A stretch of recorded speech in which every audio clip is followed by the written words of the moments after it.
ଆଜିର କାଳାଂଶକୁ ସ୍ୱାଗତ। ଆଜି ଆମେ ନବମ ଓ ଦଶମ ଶ୍ରେଣୀରେ ପାଠ୍ୟକ୍ରମରେ ଥିବା ବନ୍ଦେ ଉତ୍କଳ ଜନନୀ, ଯାହାକି ଲକ୍ଷ୍ମୀକାନ୍ତ ମହାପାତ୍ରଙ୍କ ଦ୍ୱାରା ରଚିତ, ସେହି କବିତାଟିକୁ ଆମେ ଆଲୋଚନା କରିବା। ତେଣୁ ଆରମ୍ଭରୁ ଶେଷ ଯାଏଁ ଏ ଭିଡ଼ିଓଟି ଦେଖି ବୁଝିବା ପାଇଁ ଚେଷ୍ଟା କର। ତେବେ ଆସ ଏହି କବିତାଟି ଆମେ ଆଲୋଚନା କରିବା ପୂର୍ବରୁ ପ୍ରଥମେ କବିଙ୍କ ପରିଚୟ ବିଷୟରେ କିଛି ଜାଣିବା। ଲକ୍ଷ୍ମୀକାନ୍ତ ମହାପାତ୍ର, ଯାହାକୁ କି କାନ୍ତ କବି ଭାବରେ କୁହାଯାଏ, ସେ 1888 ମସିହାରେ ଜନ୍ମଗ୍ରହଣ କରିଥିଲେ। 1953 ମସିହାରେ ମୃତ୍ୟୁବରଣ କରିଥିଲେ। ଓଡ଼ିଆ ଭାଷା ସାହିତ୍ୟର ଉଲ୍ଲେଖଯୋଗ୍ୟ କୃତି ସମୂହ ରଚନା ଦ୍ୱାରା ସେ କାଳଜୟୀ ସ୍ରଷ୍ଟା ରୂପେ ବିଖ୍ୟାତ ହୋଇଛନ୍ତି। ସେ 1888 ମସିହା ଡିସେମ୍ବର ମାସ 9 ତାରିଖ ମାଣବସା ଗୁରୁବାର ଦିନ ଜନ୍ମଗ୍ରହଣ କରିଥିବାରୁ ତାଙ୍କ ନାମ ରଖାଯାଇଥିଲା ଲକ୍ଷ୍ମୀକାନ୍ତ। ତାଙ୍କ ପିତା ଚୌଧୁରୀ ଭାଗବତ ପ୍ରସାଦ ସାମନ୍ତରାୟ ମହାପାତ୍ର ଥିଲେ ଜମିଦାର। ସମ୍ପ୍ରତି ଭଦ୍ରକ ଜିଲ୍ଲା ଅନ୍ତର୍ଗତ ତାଳପଦା ଗ୍ରାମର ସେ ବାସିନ୍ଦା ଅଟନ୍ତି। ତାଙ୍କ ମାତା ଥିଲେ ରାଧାମଣୀ ଦେବୀ, କଣ୍ଟାପଡ଼ା ଜମିଦାରଙ୍କ କନ୍ୟା। ଲକ୍ଷ୍ମୀକାନ୍ତ ପିଲାଦିନରୁ କଳା ସଙ୍ଗୀତ ପ୍ରତି ଆଗ୍ରହୀ ଥିଲେ। କଟକ ବାଲେଶ୍ୱରରେ ହାଇସ୍କୁଲ ଶିକ୍ଷା ସମାପ୍ତ କରି ସେ କୋଲକାତାର ରିପନ କଲେଜ ଏବଂ କଟକର ରେଭେନ୍ସା କଲେଜରେ ଉଚ୍ଚ ଶିକ୍ଷା ଲାଭ କରିଥିଲେ। କୁଳଗୁରୁ ରାମଦାସଙ୍କ ପ୍ରେରଣା ଉତ୍ସାହରେ ଲକ୍ଷ୍ମୀକାନ୍ତ ସଙ୍ଗୀତ ସାଧନାରେ ନିଜକୁ ନିୟୋଜିତ କରାଇଥିଲେ। ଏହି ମହାନ ସାଧକ ଷଷ୍ଠଙ୍କର ପରଲୋକ ଘଟିଥିଲା 24 ଫେବୃଆରୀ 1953 ମସିହାରେ। ଲକ୍ଷ୍ମୀକାନ୍ତ ମହାପାତ୍ର ଏକାଧାରରେ ଥିଲେ ଜଣେ ପ୍ରବୀଣ କବି, ପରିପକ୍ୱ କଥାକାର, ଦେଶାତ୍ମବୋଧ, ଆଧ୍ୟାତ୍ମିକତା ଭାବପୂର୍ଣ୍ଣ ଅନେକ ଉଚ୍ଚାଙ୍ଗ କବିତା ସେ ସୃଷ୍ଟି କରିଛନ୍ତି। ମହାତ୍ମା ଗାନ୍ଧୀଙ୍କ ପ୍ରେରଣାରେ ଲକ୍ଷ୍ମୀକାନ୍ତ ଓ ତାଙ୍କ ପରିବାର ସ୍ୱାଧୀନତା ସଂଗ୍ରାମରେ ଯୋଗ ଦେଇଥିଲେ। ଲକ୍ଷ୍ମୀକାନ୍ତ ଜାତୀୟ ଆନ୍ଦୋଳନକୁ ପ୍ରଭାବିତ କଲାଭଳି କ୍ଷୁଦ୍ର ଗୀତିକା ରଚନା କରିଥିଲେ। ଲକ୍ଷ୍ମୀକାନ୍ତଙ୍କର କଣାମାମୁଁ ଉପନ୍ୟାସ, ବୁଢ଼ା ଶଙ୍ଖାରୀ ଗଳ୍ପ ଆଜି ବି ଓଡ଼ିଆ ପାଠକଙ୍କୁ ଆନନ୍ଦ ଯୋଗାଇ ଆସୁଛି। ଲକ୍ଷ୍ମୀକାନ୍ତଙ୍କ ଦ୍ୱାରା ରଚିତ ଜୀବନ ସଙ୍ଗୀତ, ଅସହଯୋଗୀର ଆତ୍ମକଥା, ଚେନାଚୁରର ପ୍ରେମ, ଦେହି ପଦ ପଲ୍ଲବ ମୁଦାରମ୍ ଆଦି ଲେଖି ସେ ବେଶ୍ ସୁପରିଚିତ ହୋଇଛନ୍ତି। ବର୍ତ୍ତମାନ ଆମେ ଏହି କବିତା ବନ୍ଦେ ଉତ୍କଳ ଜନନୀ, ଯାହାକୁ କି ଓଡ଼ିଶାର ଜାତୀୟ ସଙ୍ଗୀତ ବୋଲି ମଧ୍ୟ କୁହାଯାଏ, କାନ୍ତକବି ଲକ୍ଷ୍ମୀକାନ୍ତ ମହାପାତ୍ରଙ୍କ ଦ୍ୱାରା ରଚିତ ବନ୍ଦେ ଉତ୍କଳ ଜନନୀ ସଙ୍ଗୀତ ମାଧ୍ୟମରେ କବି ଓଡ଼ିଶା ମାତାଙ୍କ ବନ୍ଦନା ଗାନ କରିଛନ୍ତି। ସେହି ବନ୍ଦନାକୁ ଆମେ ଏହି କବିତାରେ ଆମେ ପଢ଼ିବା, ଆଲୋଚନା କରିବା।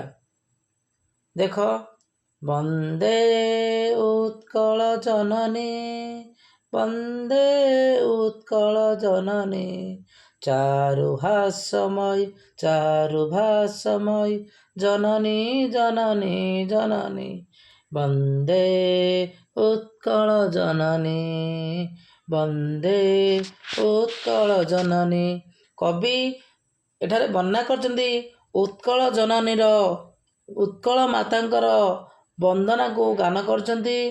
ଏହି କବିତାର ପ୍ରାରମ୍ଭରେ ସେ କହିଛନ୍ତି, ଉତ୍କଳ ଭୂମି, ଓଡ଼ିଶା ଭୂମି, ଏହି ଓଡ଼ିଶା ଭୂମିକୁ ଓଡ଼ିଶାକୁ ଜନନୀ ଭାବରେ ଗ୍ରହଣ କରାଯାଇଛି। ଆଉ ଅମୃତମୟୀ ମା ରୂପରେ ବର୍ଣ୍ଣନା କରାଯାଇଛି। ଅପରୂପ ପ୍ରାକୃତିକ ସୌନ୍ଦର୍ଯ୍ୟରେ ଆମ ଓଡ଼ିଶା ମାଆର ହସ ଯେମିତି ସୁନ୍ଦର, ସେଭଳି ଭାଷା ମଧ୍ୟ ସୁନ୍ଦର, ଯାହାକି କୁହାଯାଏ ଚାରୁ। ଚାରୁ ମାନେ ସୁନ୍ଦର, ଚାରୁ ସୌନ୍ଦର୍ଯ୍ୟ, ଚାରୁହାସମୟୀ ସୁନ୍ଦର ହସରେ ସୁଶୋଭିତା। ଏହି ଓଡ଼ିଶା ଚାରୁହାସମୟୀ, ଚାରୁ ମାନେ ସୁନ୍ଦର, ହସରେ ସୁନ୍ଦର, ତାର ଭାଷାରେ ମଧ୍ୟ ସୁନ୍ଦର, ଚାରୁହାସମୟୀ ସୁନ୍ଦର ହସରେ ଶୋଭିତା। ସେହି ଓଡ଼ିଶାର ଭାଷା ଅତି ସୁନ୍ଦର। ତେଣୁ ସୁନ୍ଦରତାକୁ ବର୍ଣ୍ଣନା କରିଛନ୍ତି କବି ଲକ୍ଷ୍ମୀକାନ୍ତ ମହାପାତ୍ର ଉତ୍କଳ ଜନନୀଙ୍କ ପ୍ରତି ନିଜର ଭକ୍ତିଭାବ ପ୍ରକାଶ କରି ବାରମ୍ବାର ତାଙ୍କର ବନ୍ଦନା ଗାନ କରିଛନ୍ତି। ତେଣୁ କବି କହିଛନ୍ତି ବନ୍ଦେ ଉତ୍କଳ ଜନନୀ, ବାରମ୍ବାର ଉତ୍କଳ ଭୂମିକୁ ବନ୍ଦନା କରିଛନ୍ତି। ଏହାର ଭାଷା ସୁନ୍ଦର, ଏହାର ସୌନ୍ଦର୍ଯ୍ୟ ପ୍ରାକୃତିକ ସୌନ୍ଦର୍ଯ୍ୟର ଗନ୍ତାଘର ଓଡ଼ିଶା ବୋଲି ବର୍ଣ୍ଣନା କରିଛନ୍ତି। ତାପରେ ଆଉ ଗୋଟେ ପଂକ୍ତିରେ ପୂତ ପୟୋଧି ବିଧୌତ ରୀରା ତାଳ ତମାଳ ସୁଶୋଭିତା ତୀରା ଶୁଭ୍ର ତଟିନୀ କୂଳ ଶିଖର ସମୀରା ଜନନୀ ଜନନୀ ଜନନୀ ବନ୍ଦେ ଉତ୍କଳ ଜନନୀ ବନ୍ଦେ ଉତ୍କଳ ଜନନୀ। ପୂତ ଅର୍ଥ ପବିତ୍ର, ପୟୋଧି ପୟୋଧି ଅର୍ଥ ସମୁଦ୍ର, ପୂତ ପୟୋଧି ବିଧୌତ ଧୋଇ ହୋଇଥିବା, ବିଧୌତ ମାନେ ଧୋଇ ହୋଇଥିବା ଶରୀରା, ଯାହାର ଶରୀର ପବିତ୍ର ନଦୀରେ ଧୌତ ହୋଇଛି। ଯେଉଁ ଓଡ଼ିଶାକୁ ସବୁବେଳେ ସମୁଦ୍ରର ଜଳଧାରା ଧୋଇଦିଏ। ତାଳ ତମାଳ, ତାଳ ମାନେ ବୃକ୍ଷ ବିଶେଷ, ତମାଳ ବୃକ୍ଷ ବିଶେଷ, ତାଳ ତମାଳ ସୁଶୋଭିତା ତୀରା, ତୀରା ମାନେ ଏହି ଓଡ଼ିଶାରେ କେତେ ନଦ ନଦୀ ବା କେତେ ଓଡ଼ିଶାରେ କେତେ ବୃକ୍ଷଲତାରେ ଭରପୁର। ତାଳ ତମାଳ ସୁଶୋଭିତ ତୀରା ମାନେ ସୁଶୋଭିତା ତୀରା ଅର୍ଥ ସୁଶୋଭିତ କୂଳ, ତୀର ମାନେ କୂଳ, ସୁଶୋଭିତ କୂଳ। ଏହି ଓଡ଼ିଶାରେ କେତେ ବୃକ୍ଷ ଶୋଭା ପାଉଛି, ଯାହାକୁ କି ପ୍ରାକୃତିକ ସୌନ୍ଦର୍ଯ୍ୟରେ ଭରପୁର ହେଉଛି ଓଡ଼ିଶା। ଆହୁରି ଶୁଭ୍ର ତଟିନୀ, ଶୁଭ୍ର ଅର୍ଥ ସ୍ୱଚ୍ଛ ନିର୍ମଳ, ତଟିନୀ ତଟିନୀ ଅର୍ଥ ନଦୀ, ଶୁଭ୍ର ତଟିନୀ କୂଳ ଧଳା ସ୍ୱଚ୍ଛ ନିର୍ମଳ ତଟିନୀ ନଦୀ କୂଳ, ଶିକର, ଶିକର ମାନେ ଜଳକଣା, ସମୀରା, ସମୀରା ମାନେ ପବନ ବାୟୁ।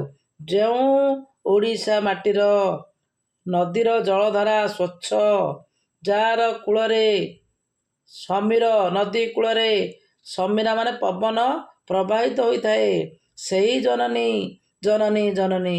ତେଣୁ ସେହି ଭାରତର ବର୍ଷରେ ଅବସ୍ଥାପିତ ଓଡ଼ିଶାର ଜୟଗାନ କରିଛନ୍ତି ବା ଓଡ଼ିଶାର ସେଇ ଓଡ଼ିଶାକୁ ଜନନୀ ବୋଲି ବାରମ୍ବାର ସମ୍ବୋଧନ କରୁଛନ୍ତି।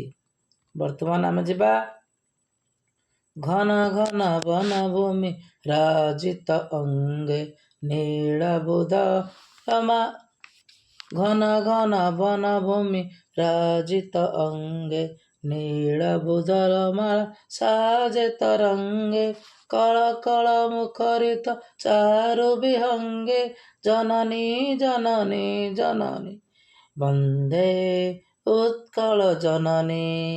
ଏହାର ଅର୍ଥ ଘନ ଘନ ବନଭୂମି, ଘନ ଘନ ବନଭୂମି, ବଣଭୂମି, ବନଭୂମି ମାନେ ବଣଭୂମି, ବନଭୂମି ରାଜିତ ଅଙ୍ଗେ, ରାଜିତ ମାନେ ଶୋଭିତ, ଶୋଭିତ ଶୋଭା ପାଉଛି। ଘନ ଘନ ବନଭୂମି, ଏହି ବନଭୂମିରେ ନାନା ପ୍ରକାର ବନଭୂମି ରାଜିତ ଅଙ୍ଗେ ନୀଳ ଭୂଧର ମାଳା, ଭୂଧର ମାନେ ପାହାଡ଼। ଏହି ଘନ ଘନ ବନଭୂମିରେ ଏହି ଓଡ଼ିଶାରେ କେତେ ପର୍ବତ ପାହାଡ଼ ଶୋଭା ପାଉଛି, ସାଜେ ମାନେ ଶୋଭା ପାଉଛି।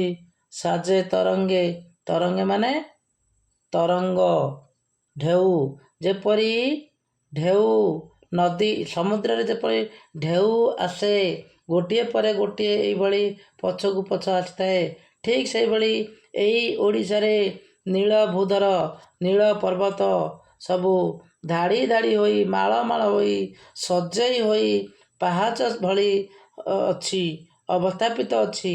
କଳ କଳ ମୁଖରିତ ଚାରୁ ବିହଙ୍ଗେ, ଯେଉଁ ପ୍ରକୃତିରେ କଳ କଳ ମୁଖରିତ, କଳ କଳ ମୁଖରିତ ଚାରୁ ବିହଙ୍ଗେ, ବିହଙ୍ଗ ମାନେ ପକ୍ଷୀ, ବିହଙ୍ଗେ ପକ୍ଷୀମାନେ କଳରବ କରନ୍ତି, ନାନା ପ୍ରକାର ପକ୍ଷୀ ଚଢ଼ାଇ, ମୁଖରିତ ମାନେ ଧ୍ୱନିତ, ମାନେ କଳ କଳ ମୁଖରିତ, କଳ କଳ ଶବ୍ଦ କରନ୍ତି, ଚାରୁ ସୌନ୍ଦର୍ଯ୍ୟ ସୁନ୍ଦର ସୁନ୍ଦର ପକ୍ଷୀମାନେ ଯେଉଁ ଭୂମିରେ ଯେଉଁ ଓଡ଼ିଶା ମାଟିରେ ସେମାନେ କଳରବ କରନ୍ତି ତାକୁ ଏଠାରେ କବି ବର୍ଣ୍ଣନା କରିଛନ୍ତି।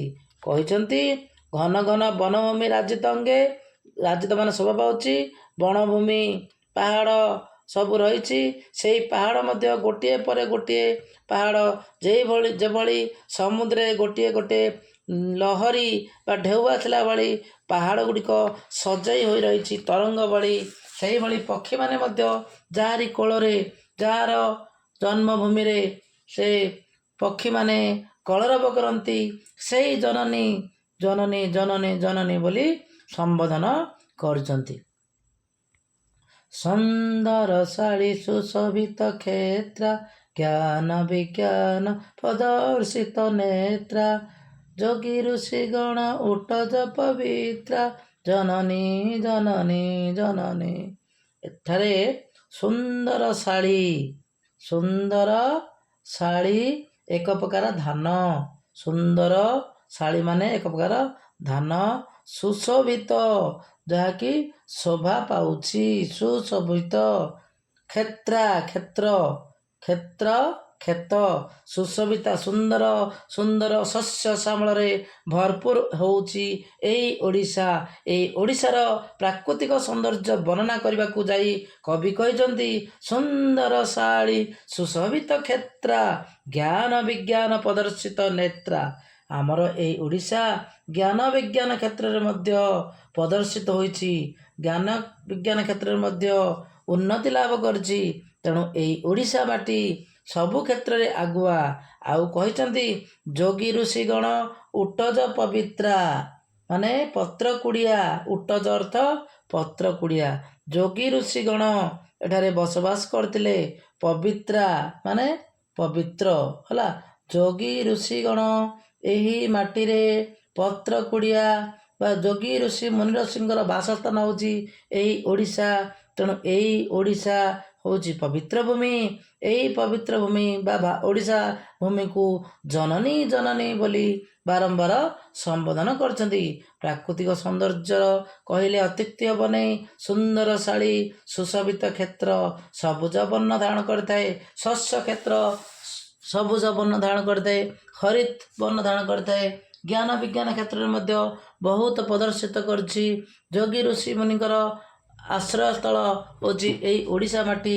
ତେଣୁ ସତରେ ଏଇ ଓଡ଼ିଶା ମାଟି ବହୁତ ପବିତ୍ର ଅଟେ ବୋଲି କବି ବର୍ଣ୍ଣନା କରୁଛନ୍ତି। ତାପରେ ପରବର୍ତ୍ତୀ ପଂକ୍ତି ଯିବା। ସୁନ୍ଦର ମନ୍ଦିର ମଣ୍ଡିତ ଦେଶା, ଚାରୁ କଳାବଳି ଶୋଭିତ ବେଶା, ପୁଣ୍ୟ ତୀର୍ଥଚୟ ପୂର୍ଣ୍ଣ ପ୍ରଦେଶା, ଜନନୀ ଜନନୀ ଜନନୀ ଜନନୀ ଜନନୀ ଜନନୀ।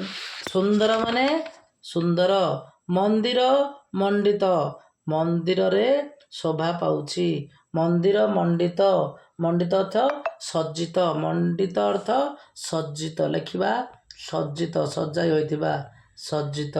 ଦେଶା, ଦେଶା ମାନେ ମଣ୍ଡିତ, ସଜ୍ଜିତ ହୋଇ ରହିଛି। ସୁନ୍ଦର ମନ୍ଦିର ମଣ୍ଡିତ ଦେଶା, ଚାରୁ କଳାବଳି ଶୋଭିତା ବେଶା, ପୁଣ୍ୟ ତୀର୍ଥଚୟ ପୂର୍ଣ୍ଣ ପ୍ରଦେଶା, ଜନନୀ ଜନନୀ ଜନନୀ। ଉତ୍କଳ ଜନନୀ ସୁନ୍ଦର ମନ୍ଦିରରେ ବିମଣ୍ଡିତ, ସୁନ୍ଦର କଳାକୃତି ତାଙ୍କର ବେଶ ଶୋଭା ପାଏ। ଦେଶା ମାନେ ଶୋଭା ପାଏ, ସୁନ୍ଦର କଳାକୃତି ମାନେ ଚାରୁ କଳାକୃତି, ଶୋଭିତ ବେଶା ମାନେ ଏହି ଓଡ଼ିଶାବାସୀ ବା ଏଇ ଓଡ଼ିଶା ସୁନ୍ଦର କଳାକୃତିରେ ଶୋଭିତ ହୋଇଛି।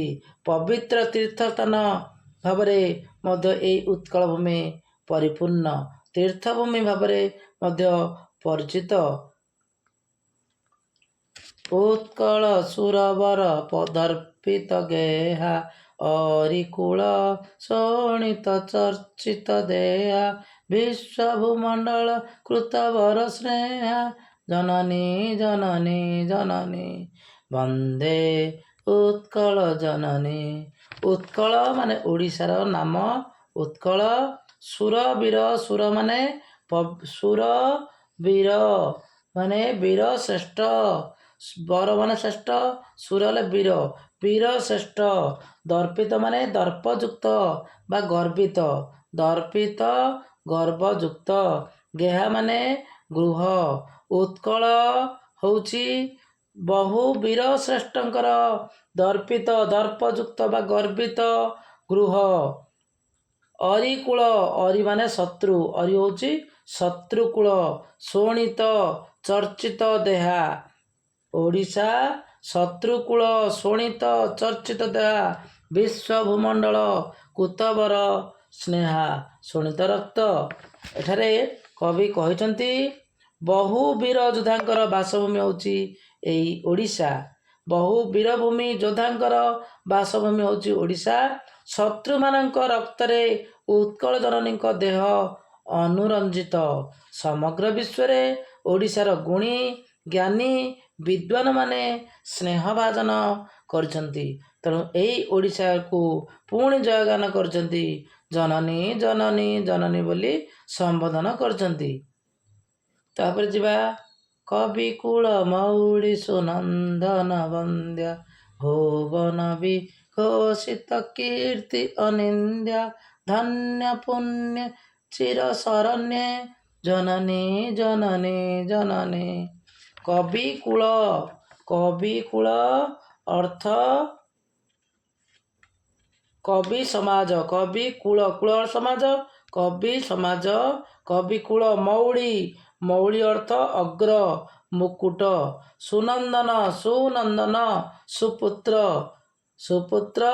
ବନ୍ଦ୍ୟା ମାନେ ବନ୍ଦନିଆ। କବିକୁଳ ଶ୍ରେଷ୍ଠ, ସୁନନ୍ଦନ ସୁପୁତ୍ର, ବନ୍ଦ୍ୟା ମାନେ ବନ୍ଦନିଆ।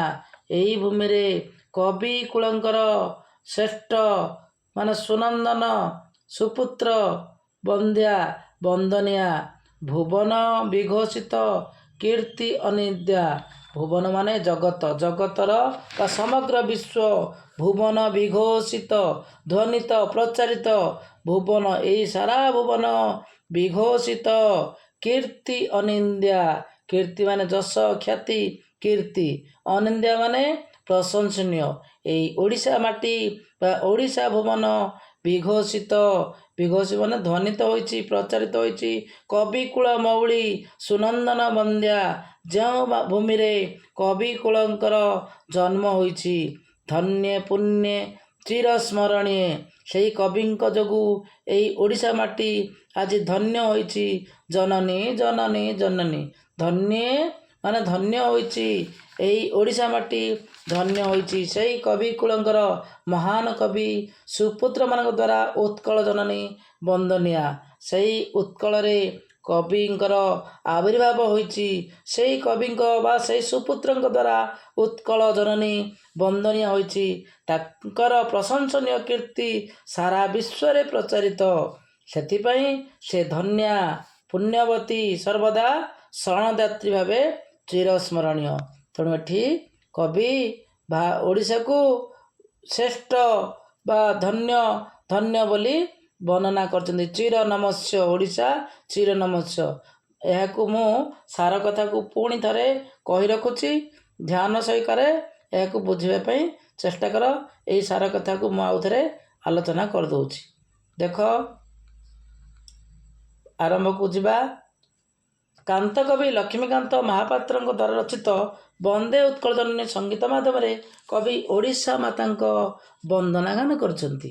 ଏଠାରେ କବିତାରେ ଆମ ଜନ୍ମଭୂମି ଓଡ଼ିଶାକୁ ଜନନୀ ଭାବେ ଗ୍ରହଣ କରିଛନ୍ତି, ଯାହାକି ଏହି ଓଡ଼ିଶା ମାଟି ହେଉଛି ଅମୃତମୟୀ ମା ରୂପରେ ବର୍ଣ୍ଣନା କରାଯାଇଛି।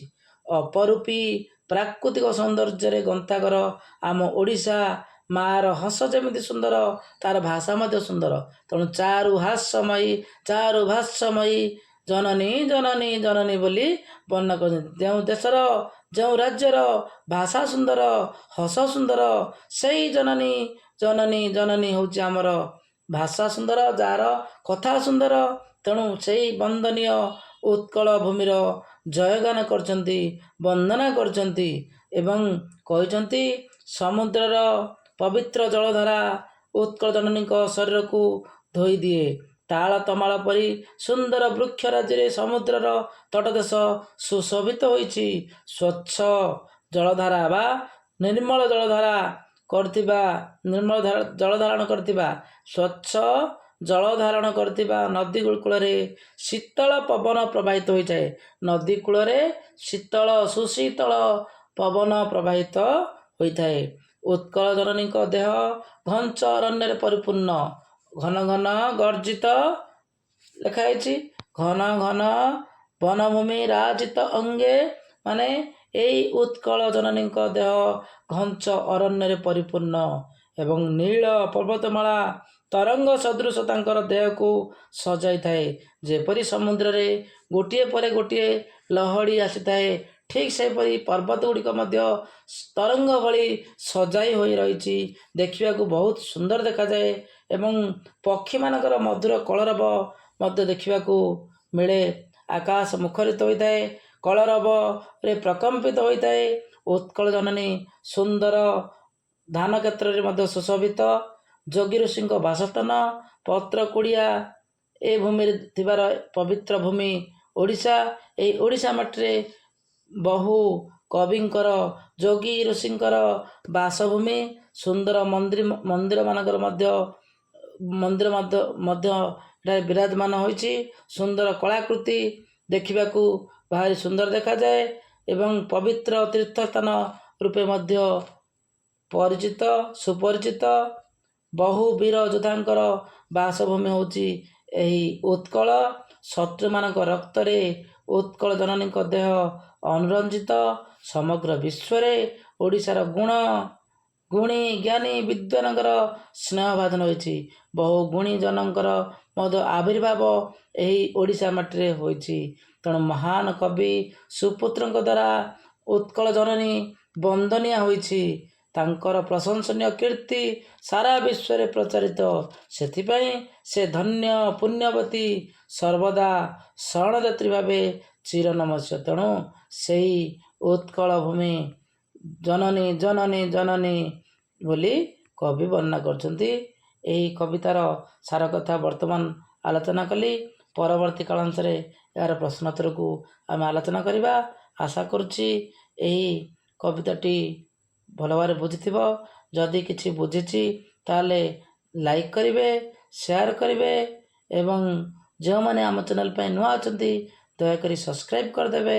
ପାଖରେ ଥିବା ଘଣ୍ଟି ବଟନ୍ ଦବାଇ ଅଲ୍ ନୋଟିଫିକେସନ୍କୁ ଅନ୍ କରିଦେବେ, କାରଣ ମୁଁ ଯେତେବେଳେ ନୂଆ ଭିଡ଼ିଓ ଅପଲୋଡ଼ କରିବି ସର୍ବପ୍ରଥମେ ନୋଟିଫିକେସନ୍ ମିଳିପାରିବ। ତେଣୁ ଆଜି ପାଇଁ ଏତିକି। ବନ୍ଦେ ଉତ୍କଳ ଜନନୀ।